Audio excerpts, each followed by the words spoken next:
I begin in the name of Allah, most gracious, most merciful, Master of the Day of Judgment. All praise belongs to Him, and all of us have to return to Him. The specific topic of our conversation today is ये जहाँ चीज़ है क्या लौह कलम तेरे हैं. Jazakallah Janab Umar Siddiqui Sahab and your devoted associates in the idea of India and Mohtarma Uzma Nahid Sahiba. हुजूर रिसालत माब सल्लल्लाहु अलैहि वसल्लम के दरबार में हाजिर है. The cosmos would have been deprived of its vision had your light not permeated the creation. चश्मे हस्ती सिफते दीद-ए आमा होती, दीद-ए कुन में अगर नूर न होता तेरा. इंसानों के लिए अल्लामा इकबाल ने कहा, अल्लाह ताला की तरफ से और हुजूर अक़दस सल्लल्लाहु अलैहि वसल्लम की तरफ से, लौह भी तू कलम भी तू तेरा वजूद अल किताब. आप ख़ुद अपनी तकदीर लिख सकते हैं. आपका किरदार कुरान का चलता फिरता नमूना होना चाहिए और आप किताब इलाही के मुजस्सम पैगाम हैं. अब ये लौह महफूज है क्या? इसको इंग्लिश में कहते हैं द प्रिजर्व्ड टैबलेट और द प्रोटेक्टेड टैबलेट. सूरह बुरूज में अल्लाह ताला ने फरमाया है कि इंसान की तख्लीक से पहले ही तमाम आने वाली आसमानी किताबें एक लौह में महफूज रख दी गई थीं, जो शैतान से महफूज और हर तरह की झूठ और बातिल से मामून है.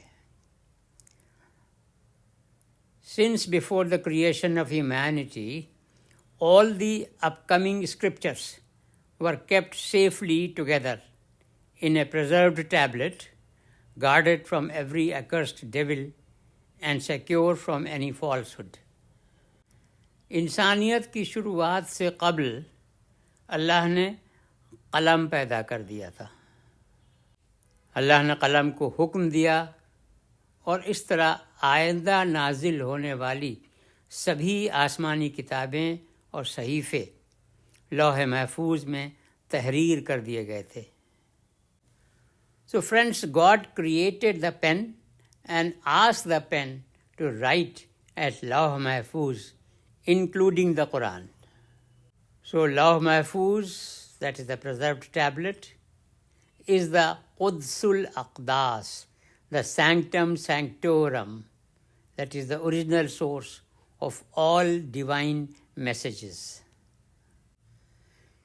Before the world came into being, God had sent down His comprehensive message in nascent form from His preserved tablet, the Lawh al-Mahfuz, to the worldly sky. The Holy Quran was first written on the Lawh al-Mahfuz in its entirety before it was sent down to Baitul Izzah, house of might in the first heaven. So what was sent down earlier from the preserved tablet to the worldly sky was a compendium of God's perspective planning for the universe, including the spiritual life on earth. Thus, God has networked the humanity in the form of communities led by different prophets, many of whom were given scriptures in their respective languages. खुदा ने इंसानियत को मुख्तलिफ़ बरादरियों की सूरत में मरबूत किया, जिनकी रहनुमाई मुख्तलिफ़ पैगंबरों ने की और उनमें से बहुतों को उनकी अपनी ज़बानों में आसमानी किताबें अता की गईं. Names of some messengers are mentioned in the Holy Quran. In different parts of the world, great spiritual names occur in multiple theologies. These spiritual persons were among those revered messengers whose names are not mentioned in Quran. Nonetheless, all the believers are duty-bound to equally respect all of them. The prophets spread to the mankind God's word revealed through them. And having explained all this, Quran says in 2.285, لا نفرق بين أحد من رسله. Do not differentiate among the messengers of God. Similar is the case with the spiritual books. Names of some books are mentioned in the Quran, and names of many books are not mentioned by name in the Quran. It's important to note that Quran begins with describing God as Rabbil Alameen, the creator and sustainer of the worlds, not of the Muslims only, and ends with God's description as Rabbin Nas, creator and sustainer of all the human beings. That way, addressing all the humanity and indeed the entire creation. Ladies and gentlemen, that is Islam's powerful mandate for maintaining interfaith love and affection. Friends, Islam visualizes that there is a common origin of different faiths.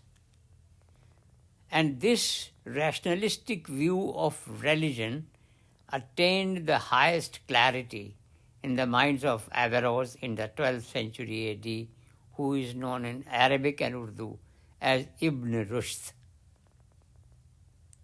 For some details of what I've been presenting to you, you are invited to watch a 9-minute video of mine at YouTube. It's titled as Interfaith Love, the Islamic Mandate. Now here is another interesting piece of theological information. As per belief, before the human world came into existence on the pattern of the angels, all the billions of human souls had already been created by God. And the specific verse in the Holy Quran is 7.172, Alastu bi Rabbikum qalu bala. These souls had jointly promised to God that they would behave well in the world.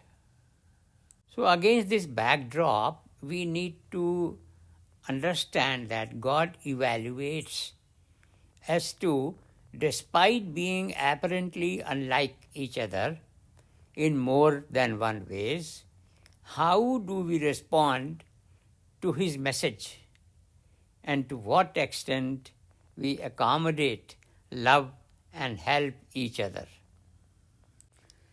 God is really testing as to how much are we able to appreciate his design of intrinsic human unity interspersed into outwardly group diversity. Friends, in this regard, India has a special place. And in this regard, I am going to read out to you the lines composed by Allama Iqbal. वहदत की लय सुनी थी दुनिया ने जिस मकां से मीरे अरब को आई ठंडी हवा जहां से मेरा वतन वही है मेरा वतन वही है.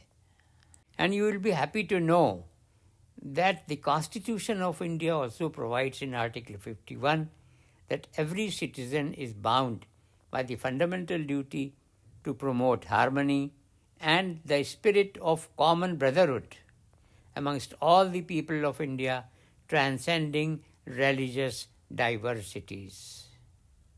And if one does not do that, there are consequences. We learn a few lessons. One, despite divine spirit having been blown into the human soul And you know, Quran says very clearly that God has infused His soul into each one of us, human beings. So despite divine spirit having been blown into the human soul, the human body has animal instincts. The Satan ignites and provokes us. For example, there is arrogance, which is known in Arabic as kibr. That was originally Satan's problem, and he wishes to instill it into human beings. And Satan is very good at making us angry. One of the common manifestations of ego is anger. So, what is the lesson? When anger is taking over, recite A'udhu Billahi Minash Shaitanir Rajeem. 2. If the objective is low, the personality will remain lowly. So, we better keep our objectives very high. 3. कौम को कौम बना सकते हैं दौलत वाले, ये अगर राह पे आ जाएं तो फिर क्या कहना। देखते हैं ये गरीबों को तो बरहम होकर, फ़ख्र था फ़ख्र तेरा शाहिद आलम होकर। 4. तमन्ना दर्द दिल की है तो कर खिदमत फ़कीरों की, नहीं मिलता ये गौहर बादशाहों के खजीने में। एंड 5 एंड द लास्ट, जो दौड़ के लिए मैदान इल्म में जाएं, दिखाएं फ़हम ज़का वो हुनर ये औरों को, सबों से बढ़ के रहे उनके फ़हम का गुलगूं, ज़माने भर के ये हासिल करें Uloom फ़नून। Ladies and gentlemen, here I am stepping back and taking you to a book that was written 88 years ago. That is a little short than 1 century ago. Titled as Historical Role of Islam, authored by Manabhendranath Roy, or in short, M.N. Roy. That was first published in 1937. You can read it at Amazon and Flipkart. You can also read it free at Lohia Today, at their website lohiatoday.com. I am presenting to you some of its extracts here. M.N. Roy says, the average educated person has little knowledge of the significance of Islam and its great cultural consequences. आम तौर पर पढ़े लिखे शख्स को इस्लाम की अहमियत और उसके अजीम सक़ाफ़ती असरात के बारे में बहुत कम इल्म होता है. A proper appreciation of the cultural significance of Islam is of supreme importance in this crucial period. इस्लाम के सक़ाफ़ती अहमियत का सही इदराक इस नाजुक दौर में इंतहाई अहमियत रखता है. All the Hebrew prophets, down to John the Baptist, lived, meditated and preached in the depth of the Arabian desert. तमाम इब्रानी नबी हज़रत यहया अलैहिस्सलाम तक अरब के रेगिस्तान की गहराइयों में रहे. उन्होंने गौर व फिक्र की और अपने पैगाम की तबलीग की. M.N. रॉय के अगले इक़्तिबास को समझाने के लिए मैं थोड़ा सा उसकी किताब से हट करके एक मुसद्दस हाली से एक बंद आपके सामने पेश कर रहा हूँ. पहले उसको सुन लीजिए तो अगला स्लाइड समझने में और आसानी होगी और लुत्फ़ आएगा. बनाना न तुरबत को मेरी सनम तुम, न करना मेरी कब्र पर सर को खम तुम. ये हुजूर सल्लल्लाहु अलैहि वसल्लम कह रहे हैं मुझसे और आपसे. नहीं बंदा होने में कुछ मुझसे कम तुम, कि बेचारगी में बराबर है हम तुम. मुझे दी है हक़ ने बस इतनी बुजुर्गी, कि बंदा भी हूँ उसका और एलची भी. लिहाजा M.N. रॉय साहब ने लिखा अपनी किताब में कि नबी सल्लल्लाहु अलैहि वसल्लम की उलूहियत के इनकार ने इस्लाम को तौहीद का खालिस तरीन अक़ीदा बना दिया. The denial of the divinity of the Prophet made Islam the purest doctrine of monotheism. Then he writes that the basic doctrine of Islam, there is but one God, La ilaha illallah, itself makes for toleration. He also refers to the event that after Jerusalem capitulated to Caliph Umar, the inhabitants of the Jerusalem were allowed the freedom of worship. जब यरूशलेम ने हज़रत उमर रज़ी अल्लाह अन्हु के सामने हथियार डाल दिए, तब भी शहर के बाशिंदों को इबादत की आज़ादी दी गई थी.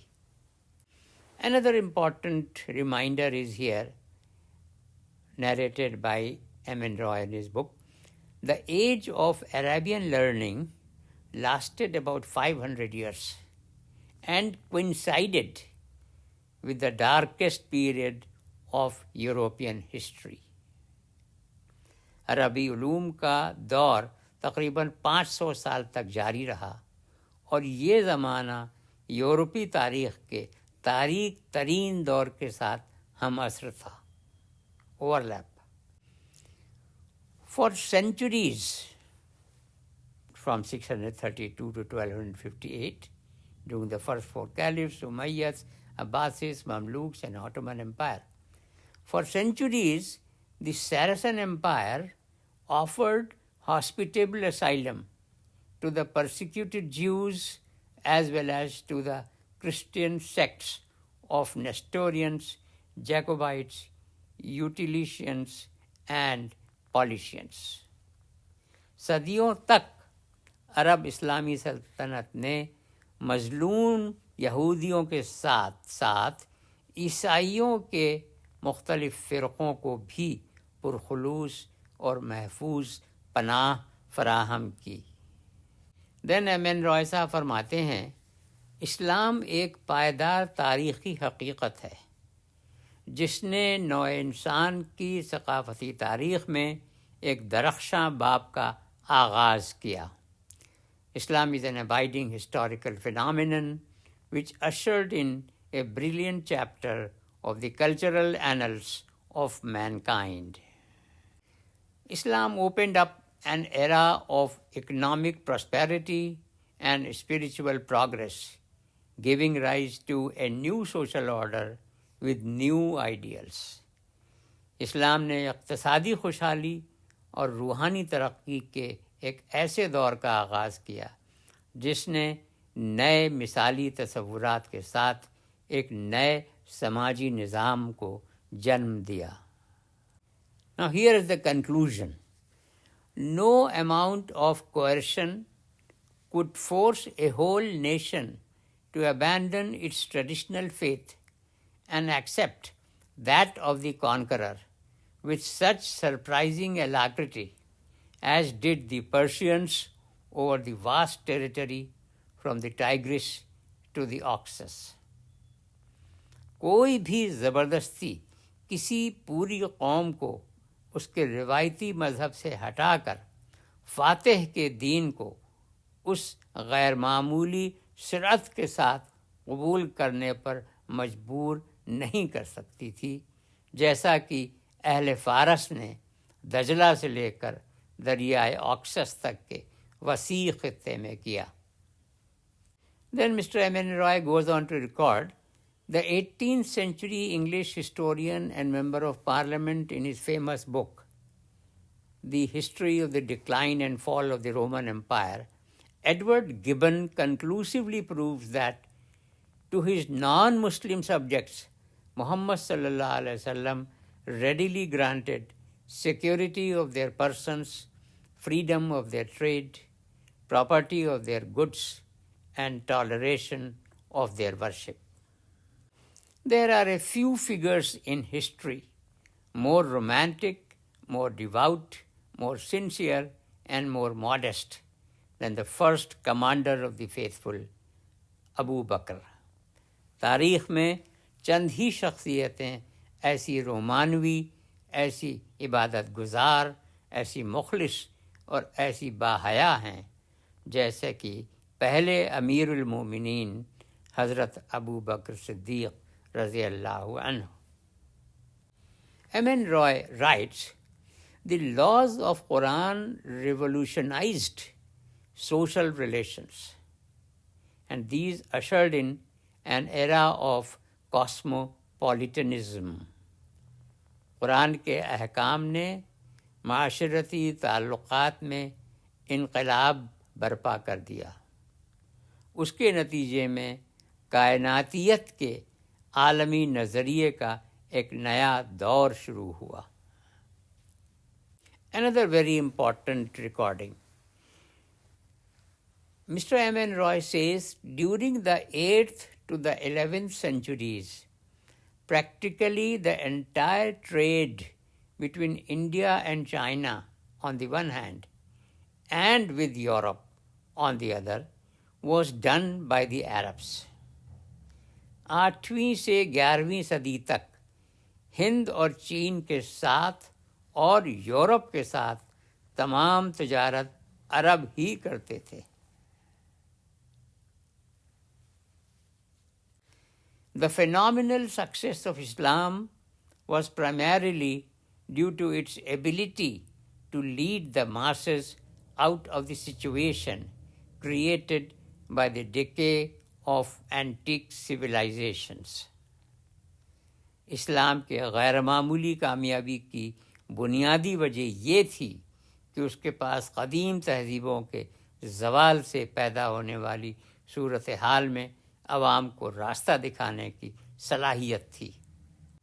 M.N. Roy goes on to write, when we bear in mind that this line of intellectual development was opened up not only by the socio-political conditions created by the triumph of Islam, but these originated in the central dogma of Muhammad's religion.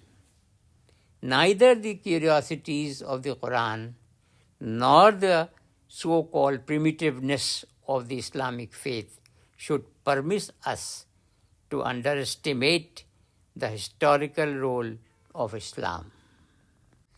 जब हम इस बात को जहन में रखते हैं कि फ़िक्री तरक्की की ये जहत न सिर्फ उन समाजी व सियासी हालात के नतीजे में खुली जो इस्लाम की फ़तह से पैदा हुए, बल्कि उसकी जड़ें ख़ुद मोहम्मद सल्लल्लाहु अलैहि वसल्लम के दीन के मरकज़ी अक़ीदे में थीं, तो फिर न कुरान के बज़ाहिर अजायबात और न ही इस्लामी ईमान की इब्तदाई सादगी हमें इस्लाम के तारीख़ी किरदार को कमतर समझने की इजाज़त देती है.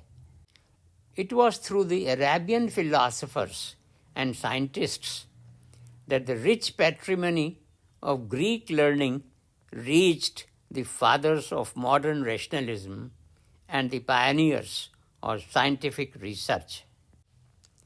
In the opinion of the German philosopher and educationist Humboldt, in the late 18th and early 19th century, the Arabians are to be considered the proper founders of the physical sciences in the signification of the term which we are now accustomed to give it. And this has been recorded by M.N. Roy in his book.